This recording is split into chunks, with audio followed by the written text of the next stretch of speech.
ہیں زمین جو کہ ہمارے پیروں کے نیچے ہر وقت رہتی ہے، اس کے بارے میں ہم نے کچھ عناصر تلاش کر لیے ہیں، لیکن ان عناصر سے بھی اگر وہ عناصر صحیح ہیں، اگر کوئی 27-28 عناصر کتنے ہو گئے بھائی؟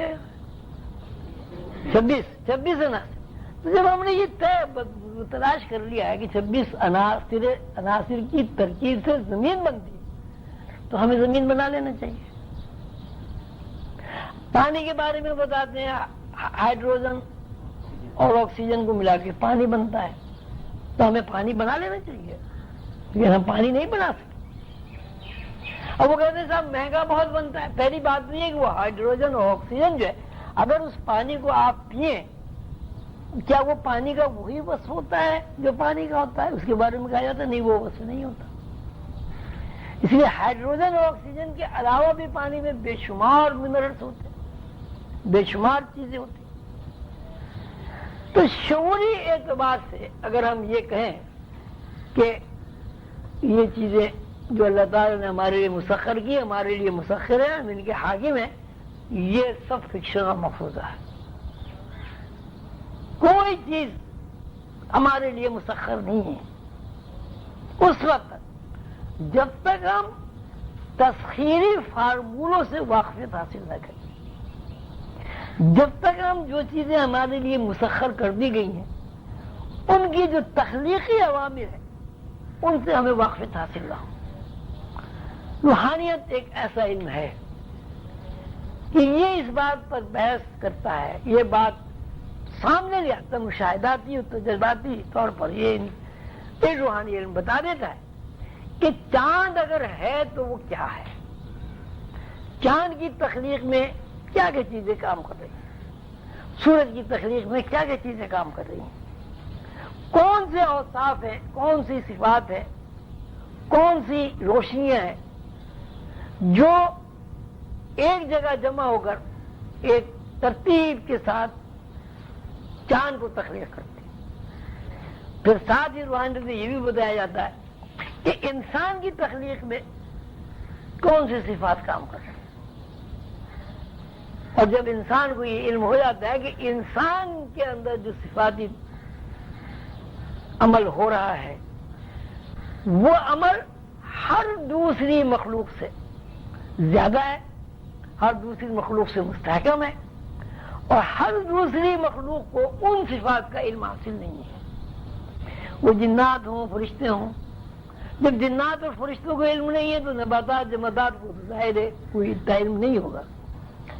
تو روحانیت اس طرف انسان کو لے جاتی ہے کہ اللہ تعالیٰ نے، قادر مطلق ہستی نے یہ جو کائنات بنائی ہے، یہ ساری کائنات جو ہے انسان کے لیے تخلیق ہے.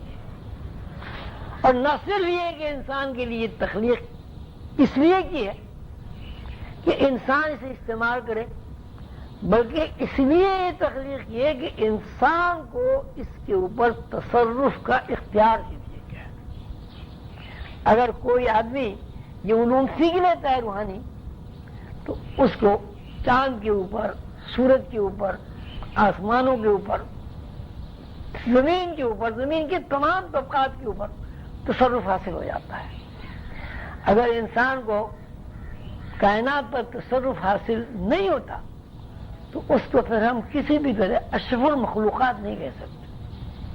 اشرف المخلوقات ہونے کا مطلب یہ ہے کہ دوسری تمام مخلوق میں انسان کو ایک ایسی ممتاز حیثیت حاصل ہے کہ ساری کائنات میں ہر مخلوق کے اوپر آدم کی حاکمیت ہے، اور کائنات میں جو بھی کچھ ہے اللہ کے علاوہ سب آدم کی محکوم ہے. ہماری صورت تو یہ ہے کہ ہم تو مچھر کو بھی نہیں بنا سکتے، مکھی کو بھی نہیں بنا سکتے. مکھی اور مچھر سے تحفظ کے لیے بھی ہمیں بہت کچھ کرنا پڑتا.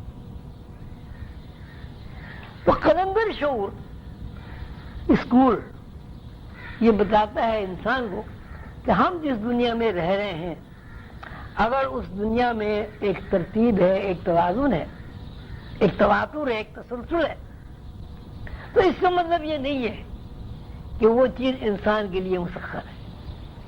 یہ ترتیب، توازن اور تواتر اور تسلسل جو ہے یہ سب کے لیے.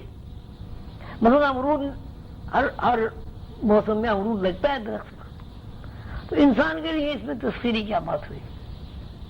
وہ امرود طوطے کے لیے بھی ہے، وہ امرود چڑیا کے لیے بھی ہے، وہ امرود گدھیری کے لیے بھی ہے، وہ امرود بکری کے لیے بھی ہے. اسی صورت سے صبح کو سورج نکلتا ہے، دن طلوع ہونا جس کو آپ کہتے ہیں، اس میں انسان کے لیے کیا خصوصیت ہے؟ سورج سب کے لیے نکلتا ہے. کیا پرندے سورج سے استفادہ نہیں کرتے؟ کیا چوپائے سورج سے استفادہ نہیں کرتے؟ کیا درخت سورج سے استفادہ نہیں کرتے؟ تو اس میں انسان کی کون سی خصوصیت ہوئی کہ اللہ تعالیٰ نے انسان کے لیے سورج اور چاند جو ہے مسخر کر دی ہے؟ یہی صورت حال آسمان کی ہے. اب آسمان کے بارے میں تو آپ کسی بھی طرح اس بات کا دعویٰ کر ہی نہیں سکتے کہ ان سماوات جو ہے انسان کے لیے مسخر ہے، اس لیے کہ انسان آسمان میں جا ہی نہیں سکتا. اللہ تعالیٰ نے قرآن پاک میں سورہ رحمان میں فرمایا معاشر الجن والانس ان استطعتم ان تنفذوا من اقطار السماوات والارض فانفذوا لا تنفذون الا بسلطان. اے گروہ جنات اور گروہ انسان، اگر تم اس بات کی استطاعت رکھتے ہو، اگر تمہارے اندر یہ سکت ہے کہ تم زمین کے کناروں سے باہر نکل جاؤ اور آسمان کے کنارے سے، آسمان کے کنارے میں اقداری سماوات بولا کہ آسمان کے کناروں سے اور زمین کے کناروں سے باہر نکل جاؤ تو تم نکل کر دکھاؤ. تو اللہ تعالیٰ فرماتے ہیں کہ تم یہ نہیں کر سکتے، یہ ممکن ہی نہیں ہے کہ تم زمین اور آسمان کے کناروں سے باہر نکل جاؤ. اچھا جب ممکن ہی نہیں ہے کہ زمین آسمان کے کناروں سے آپ باہر نکل جائیں تو آپ یہ کیسے کہہ سکتے ہیں کہ آپ شعور مخلوقات ہیں؟ آپ یہ کیسے کہہ سکتے ہیں کہ زمین میں اور زمین کے بعد آسمان پر اللہ تعالیٰ کے دیے ہوئے اختیارات آپ کو حاصل ہیں؟ فَانْفُذُوا لَا تَنْفُذُونَ إِلَّا بِسُلْطَانٍ کہ تم زمین آسمان کے کناروں سے باہر نہیں نکل سکتے مگر اگر تم وہ روحانی علوم حاصل کر لو جن روحانی علوم کی بنیاد پر تمہارا باپ آدم کو فرشتوں نے سجدہ کر لیا تھا، جن روحانی علوم کی بنیاد پر جنات نے آدم کو سجدہ کر لیا تھا، آدم کو جنات اور فرشتوں نے سجدہ کر لیا، تو اس کا مطلب ہے کہ کائنات میں مکلف اور غیر مکلف مخلوق سب نے آدم کو سجدہ کر لیا. جنات مکلف مخلوق ہے، فرشتے غیر مکلف مخلوق ہے.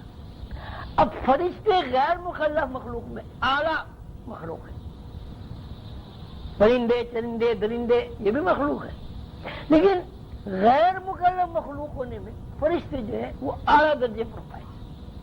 یعنی مکلف مخلوق نے بھی آدم کی حاکمیت کو تسلیم کیا اور غیر مکلف مخلوق میں جو اعلیٰ مخلوق ہے سب سے اس نے بھی آدم کی حاکمیت کو تسلیم کیا.